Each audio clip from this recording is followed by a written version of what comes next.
திரிசூலமும் விழத் தாக்கி உன்னை திண்டாட வெட்டி விழவிடுவேன். செந்தில் வேலனுக்கு தொண்டாகிய என் அவிரோத ஞானச் சுடர்வாள் கண்டாயடா அந்தகா வந்து பார் சற்று என் கைக்கு எட்டவே. தண்டாயுதமும் திரிசூலமும் விழத்தாக்கி உன்னை திண்டாட வெட்டி விழவிடுவேன். செந்தில் வேலனுக்கு தொண்டாகிய என் அவிரோத ஞானச் சுடர் வடிவாள் கண்டாயடா அந்தகா வந்து பார் சற்று என் கைக்கு எட்டவே. அந்தகா யமனே, உன்னுடைய கதாயுதமும் முத்தலை சூலமும் உன் கையில் இருந்து பொடிபட்டு சிந்த உன்னை மோதி வலி அழிந்து வருந்துமாறு துண்டித்து உன்னை வீழ்த்துவேன். திருச்செந்தூரில் எழுந்தருளியுள்ள வேற்படையுடைய திரு முருகனுக்கு அடிமையாகிய அடியேனுடைய விரோதமில்லாத ஞானமாகிய ஒளி பொருந்தியதும் கூர்மையானதுமாகிய வாளாயுதத்தை பார்த்தாயடா. என் கைக்கு எட்டுகிற அளவில் சிறிது நீ வந்து பாராய்.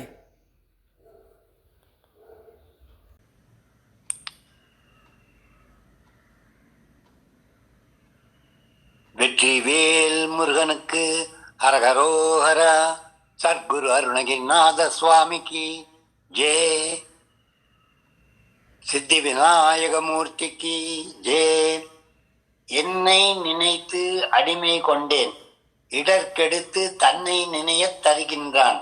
புன்னை விரசு மகிழ் சோலை வியன் நாரையூர் முக்கண் அரசு மகிழ் அத்திமுகத்தான் தன்னை நினையத் தருகின்றான். விநாயக பெருமானை கும்பிடுறதுக்கு அனுகிரகத்தை அவரே கொடுக்கிறார் நமக்கு அப்படின்னு அரசு மகிழ் முக்கண் அரசு மகிழ் முக்கண் அரசு சிவபெருமான் மகிழ் அத்திமுகத்தான் தன்னை நினைய தருகின்றான். அவனை நினைப்பதற்கு அவனே அனுகிரகத்தை நமக்கு கொடுக்கின்றான். விநாயக அனுகிரகம் இருந்தா எல்லா காரியமும் வெற்றி. இங்கே தண்டாயுதமும் திரிசூலமும் விழத்தாக்கி என்கின்ற 25வது பாடலை நாம தொட்டு விட்டோம். இந்த கந்தர் அலங்காரம் 108 பாட்டு. ஒவ்வொரு அலங்காரமும் ஒரு பெரிய கடல் போல 7 கடல் அகஸ்தியர் குடிச்ச மாதிரி இந்த கால அவகாசத்து மட்டுமல்லாமல் நமக்கு இருக்கிற சிற்றறிவில இந்த கந்தர் அலங்காரத்தை எடுத்து சொல்லுறது என்பது கண்டிப்பா அனுகிரகம். பகவானுடைய முருகப்பெருமானுடைய அனுகிரகம் ஒரு துளியாவது இல்லைன்னா சொல்ல முடியாது. இந்த ஒரு பெரிய மகாபாகியம் ஒரு ஏழைக்கு கிடைச்சிருக்கு. ஆனா அதை சரிய அளவுல சொல்லறதுக்கு நமக்கு திராணிய பகவான் தான் தரணும்னு வேண்டிக்கணும். ஏன்னா எத்தனையோ பிழைகள் வரும், எவ்வளவோ சொல்ல முடியாம போகும். ஆண்டவன் கிருபையினாலே ஏதோ கை வச்சாச்சு சொல்லிட்டு இருக்கோம். 25 பாடல் வந்தாச்சு. அப்படின்னா காற்பகுதி முடிஞ்சது. கால் பகுதி கீழே இருக்கிறது, அரை பகுதி வயிறு, முக்கா பகுதி கழுத்து, முழு பகுதி தலை. ஆக 4 பாக்கி இருக்கு. தலையாய கடன் பாக்கி இருக்கு. இப்போ இந்த பாடலை பார்க்குறோம். இது சாதாரணமா நம்ம ஒரு பெரிய ஞானியா இருந்தா அவ இந்த பாடல் எடுத்து சொல்லலாம். ஏன்னா யமனோட சவால் விடுறது முருகப்பெருமானுடைய பரிபூர்ண அனுகிரகம் பெற்ற அருணகிரி தவிர்த்து வேற யாரும் சொல்ல முடியாது. சொன்னாங்க, தேவாரத்துல எல்லாம் சொல்லியிருக்காங்க. யமனோட பகைக்கின்ற பாடல்கள்ல யமனை பாரு, தைரியமா இருக்கேன், நாமார்க்கும் குடியெல்லாம் நமனை அஞ்சோமன்னெல்லாம் சொல்லியிருக்காங்க. ஆனா யமனை சவால் விடுறதுக்கு நமக்கு சக்தி வேணுமானா முருகன் தான் உள்ள உட்கார்ந்துருக்கணும். முருகனுடைய கிருபை இல்லாம யமன்ட்ட எல்லாம் சவால் பண்ண முடியாது. மார்கண்டையன் சவால் போட்டான். சிவபெருமான் நினைச்சுட்டு பரிபூர்ணமா தன்னை சிவனுக்கு அர்ப்பணம் பண்ணி சிவனோட 2.5 கலந்து இருக்கிற நிகழ்ச்சியின் போது தான் சுவாமி உள்ளேந்து வெளியில யமனை உதைத்தார். அதனால இறைவனோட சேர்ந்து கலந்து இருக்கிற அந்த ஒரு சமயத்துலதான் நம்ம யமனோட சவால் விட முடியும். இல்லைன்னா யமனோட சவால் விடுறது சாதாரணமான காரியம் கிடையாது. அருணகிரிநாதர் பரிபூர்ணமாக முருகப்பெருமானுடைய தரிசனத்தை பெற்று அவர் அனுகிரகத்தை பெற்று இருக்கிற காரணத்தினாலே இந்த பாடலை சொல்லி இருக்கிறார்னு சொன்னா மிகையாகாது. தண்டாயுதமும் திரிசூலமும் விழத்தாக்கி உன்னை திண்டாட வெட்டி விழவிடுவேன். வெட்டுதல்னா வாளாதான் வெட்ட முடியும், வேளால வெட்ட முடியாது, வேளால குத்தத்தான் முடியும். அதனால வெட்டி விழவிடுவேன். செந்தில் வேலவனுக்கு தொண்டாகிய என் அவிரோத ஞானச்சுடரொழிவாள் கண்டாயடா அந்தகா வந்து பார், சற்று என் கை கட்டவேன், கைக்கு எட்டுற மாதிரி வந்து பாருட, உன்னை என்ன பண்றேன் அப்படின்னு கேட்டாரு. அது இந்த சவாலை நாமெல்லாம் விட முடியாது. அவரு அருணகிரிநாதர் பரிபூர்ண அனுகிரகம் சுவாமியோட இதை பெற்றிருக்கிறதுனால ஞான சுடர் அவருக்கு இருக்கு. இப்போ சரியைன்னு சொல்லுவாங்க, சாதாரணமான விஷயம், கோவிலுக்கு வாசலை பெருக்கிறது, அது இதெல்லாம் கிரியைன்னு சொல்லுவாங்க, மந்திரங்கள் எல்லாம் சொல்லி சுவாமியை பூஜை பண்றது. அதுக்கப்புறம் யோகம்னு சொல்லுவாங்க, யோகத்திலிருந்து இறைவனை ஞானத்தினாலே காண்பது. அப்புறம் ஞானம் வருகின்றது. 4வது ஸ்தானம் தான் பக்தி, இல்லை ஞானம். அந்த ஞானத்தை கொண்டு வந்தால் இறைவனை உள்ளுக்குள்ள பார்க்கலாம். அந்த ஞானத்தினால பார்க்கிற சமயத்துல நமக்கு எந்த விதமான தொல்லைகள் ஏற்பட்டாலும் அந்த தொல்லைகள் எல்லாம் இங்க முருகப்பெருமானுடைய இந்த யமன் மாதிரி தொல்லைகள் வந்தா கூட முருகப்பெருமானுடைய ஞான வடிவாளாகிய ஞான வயல் ஞான வடி ஞான வாழ் அங்கே போரிட்டு நம்மை காப்பாற்றும் என்பதுதான் விஷயம். சத்தான காரியம் செய்யும் போதும் வேதம் படிக்கும் போதும் தொல்லைகள் ஏற்பட்டா, ஞான காரியத்திலே தொல்லைகள் ஏற்பட்டா, அனுகூலமான காரியத்திலே தொல்லைகள் ஏற்பட்டா, பரோபகாரத்திலே தொல்லைகள் ஏற்பட்டா, அதுகளெல்லாம் தீர்த்து வைப்பதற்காக முருகனுடைய வாழ் நம்ம கூட என்னைக்கும் இருக்கும் என்பதுதான் இந்த பாடலோட கருத்து. இந்த பாடல்ல தண்டாயுதம் சொல்லிருக்க. தண்டம் அப்படின்னா பழைய காலத்துல சுவாமி பெரியவாள் நமஸ்காரம் பண்ண தண்டம் சமர்ப்பித்தல்னு போடுவாங்க. தண்டம் சமர்ப்பித்து எழுதி கொள்கிறேன், இந்த கை லெட்டர் எழுதும்போது கூட சொல்லுவாங்க. தண்டம் சமர்ப்பித்துனா நம்ம சரீரத்தை ஒரு குச்சி மாதிரி கீழே போட்டு விடுறது, கீழே விழுந்து விடுறது, தண்டமா விழுந்து விடுறது. இந்த ஒரு தண்டம் அப்படிங்கிறது மேலே குண்டாவும் கீழே பத்தலாவும் இருக்கிற மாதிரி ஒரு தண்டம். அதுக்கு கதைன்னு பேரு. அதுக்கு கோமத்தியம்னு வடமொழியில சொல்லுவாங்க. இந்த கோமத்தியம் எப்படி வந்துச்சு? இப்ப தண்டாயுதம்னு சொல்லும் போது தண்டாயுதம்னா என்ன? தண்டாயுதம் எதுக்காக? தண்டாயுதம் வெறும் குச்சியில அடிக்க முடியாதா, கல்லில் அடிக்க முடியாது. தண்டாயுதம் அப்படிங்கிறது மகாவிஷ்ணு ஆதிசேஷன் வைகுண்டத்துல படுத்துட்டு இருக்கார். அவர் படுத்துட்டு இருக்கிற சமயத்துல கண்ணை மூடிட்டு இருக்கிறத காதுல இருந்து 2 அழுக்கு துளிகள் கீழே விழுது. அது 2க்கும் மது கைடபன்னு பேரு. 2 ராட்சசர்களா புறப்பட்டு அதிபயங்கரமா சுவாமி தூங்கிட்டு இருக்கிறதுனால அதுக்கு வந்தது. அதிபயங்கரமா புறப்பட்டு எல்லா இடத்துலயும் போய் தேவர்கள் எல்லாம் தள்ள பண்ணி என்னெல்லாமோ அட்டகாசம் பண்றது பகவானுக்கு தெரியல. அப்போ அம்பிகை பாக்குறா, மகாவிஷ்ணுடைய தங்கை அம்பிகை. அம்பிகை பார்த்து அவர்களை அடிக்கணும் பாக்குறா. அப்புறம் நினைக்கிறா, மகாவிஷ்ணுடைய உடல்ல இருந்து வந்த இந்த வஸ்துக்களை நாம அழிக்கப்படாது, மகாவிஷ்ணு தான் அழிக்கணும் அப்படின்னு என்ன பண்ணிட்டா, தானே ஒரு தண்டமா விழுந்து கீழே விழுந்துட்டான். இதுகளுக்கு என்னன்னு தெரியல, ஒரு குச்சி மாதிரி கீழே விழுந்துட்டா. இப்போ சில மிருகங்கள் எல்லாம் என்ன பண்ணும், நம்ம அடிக்கப்படுத்த விழுந்துடும், அது செத்து போயிடுச்சுன்னு விட்டுட்டு போயிடுவா. ஆனா சாகாது, ஏன்னு மறுபடியும் ஓட்டு போயிடுவா. அந்த மாதிரி அம்பிகை கீழே தண்டமா விழுந்துட்டா, அதுக்கு தண்டம்னு பேரு. அந்த விழுந்த அம்பிகை நேர மகாவிஷ்ணு கையில கிடைக்க சுவாமி எழுந்துண்டு அந்த கதாயுதத்தால அவர்கள் அடிச்சார். அதுக்கு கோமத்தியம்னு பேரு. அத நம்ம சுப்பிரபாதத்துல மாத சமஸ்த ஜெகதாம் மதுகைடபாரேன்னு வருது. அந்த மாத சமஸ்த ஜெகதாம், உலகத்தில் இருக்கிற அத்தனை பேரும் குழந்தைகள் பகவானுக்கு. பகவான் மாதா, அந்த மாதாவா இருந்து நம்மள ரட்சிக்கிறான். அப்படி மாதாவா இருந்த அம்பிகை கதாயுதமாகி மகாவிஷ்ணு கையில அங்க போய் மதுக்கைடபர்களை கொன்னது அந்த கதாயுதத்துக்கு விசேஷம். அந்த தண்டத்தை இங்க சொல்றாரு. அம்பிகை ஞானத்தின் சொரூபம். அதனால ஞானம் வடிவான வாழ் இருந்தாக்கா அந்த ஞானம் அந்த யமதூதர்களை யமனை எதிர்த்து செல்லும் அப்படிங்கறத சொல்லறதுக்காக அங்க சொல்லியிருக்கா. அந்த யமன் அந்த சூலத்தை சொல்ற சுவாமி கையில இருக்கிற திருசூலம், அதுக்கு 3 இலைகள் இருக்கிற திருசூலம்.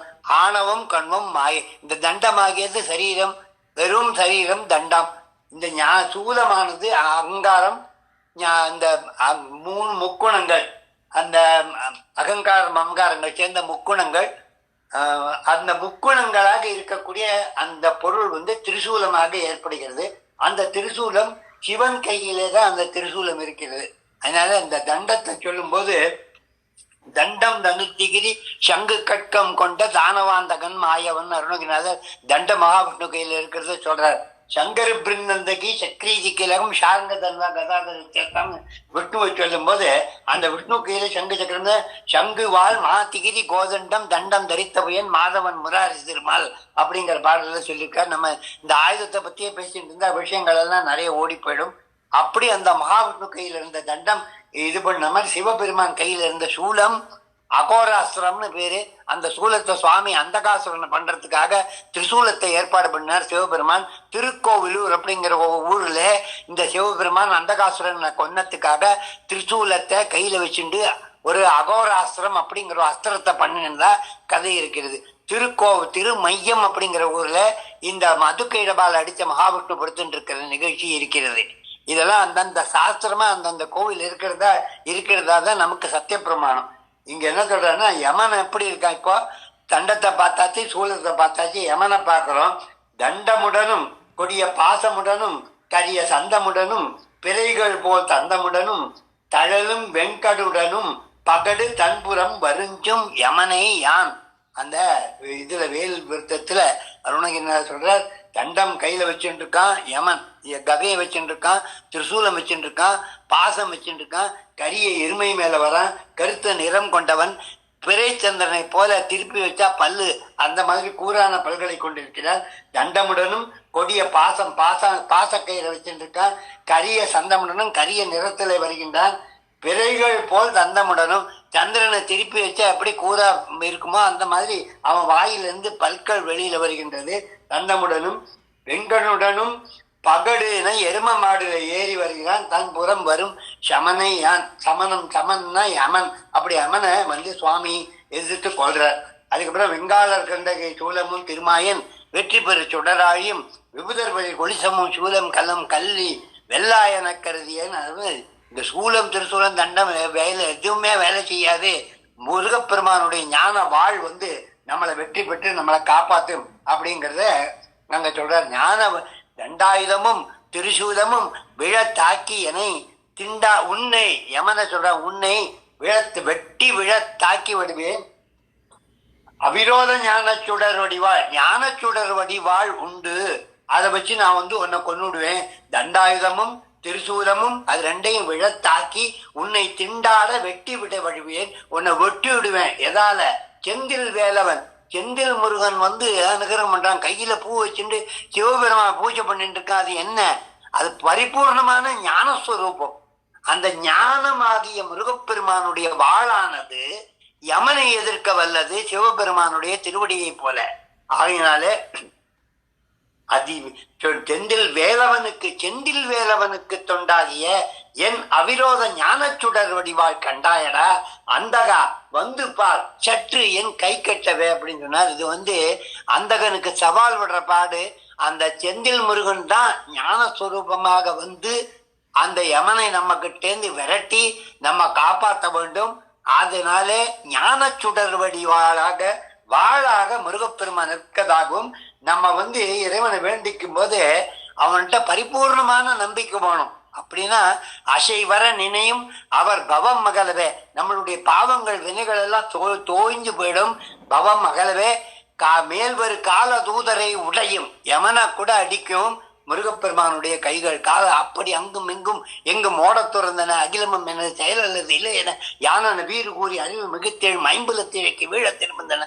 அனல் துவசம் உடுகுல முதிர வியோமும் எழுபாலும் அசலம் மிக்க பிவங்களும் குலுங்க ஆளி தருந்தன.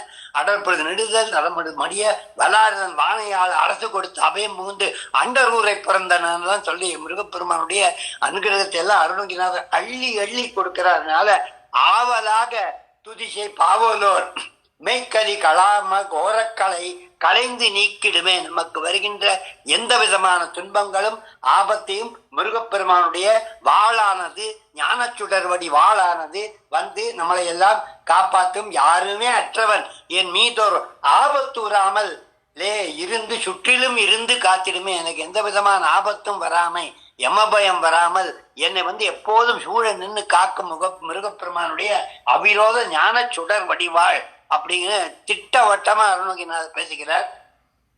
மறுபடியும் பாடலை பார்க்கலாம். தண்டாயுதமும் திரிசூலமும் விழத்தாக்கி உன்னை திண்டாட வெட்டி விட விடுவேன். வெட்டி விழ விடுவேன் செந்தில் வேலவனுக்கு தொண்டாகிய என் அவிரோத ஞான சுடர் வடி வாழ் கண்டாயடா அந்தகா வந்து பார் சற்று என் கைக்கு எட்டவே அப்படின்னு பாடினார். வெற்றிவேல் முருகனுக்கு ரோகரா.